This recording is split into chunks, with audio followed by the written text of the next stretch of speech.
భూతద్దంతో popcorn పేలుతుందా చూసేద్దాం రండి. ఇవాళ పెద్ద భూతద్దంతో కాల్చే ఐటమ్స్ వచ్చేసి మామూలు దారం చెండు, ఇది పాప్కార్న్, ఇది వాటర్ బెలూన్, ఇది కర్పూరం. ఇది చొక్కా, ఇది నిక్కర్, ఇది తొక్క. ఓకే, ఫస్ట్ ఐటమ్ వచ్చేసి దారం చెండు. ఏందిరా ఇదే దారం చెండు మొత్తం కోసుకోబోతుంది, దారం అంతా కరిగిపోయింది friends. Super friends super. Okay second అండి. Item number 2 popcorn. ఓకే, పోగలు రావడం స్టార్ట్ అవుతున్నాయి, ఏ క్షణమైనా రావచ్చు ఫ్రెండ్స్ పాప్కార్న్. ఇదేందయ్యా ఇదే, పాప్కార్న్ మాడిపోతున్నాయి తప్పితే పాప్కార్న్ అయితే పేలట్లేదు. ఓడి అమ్మ మంట వచ్చినాయి కానీ పాప్కార్న్ అయితే రావట్లేదు ఫ్రెండ్స్. ఐటమ్ నెంబర్ 3 కర్పూరం. కర్పూరం అంతా ఆవిరైపోతుంది, నాకు తెలిసి ఇదైనా మంటలు వస్తుందేమో.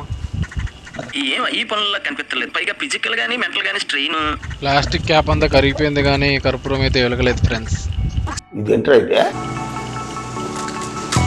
So sad, very bad. Last item వచ్చేసి వాటర్ బెలూన్. నాకు తెలిసి బెలూన్ పగిలిపోద్దేమో. రే ఇదేంద్రా ఇదే, ఓడి అమ్మ వాటర్ ఫౌంటైన్ లాగా వస్తున్నాయి చూడండి ఫ్రెండ్స్. రే ఇంకో ఫౌంటైన్ వచ్చింది ఫ్రెండ్స్. రే పగిలిపోయింది ఇప్పుడు. వావ్.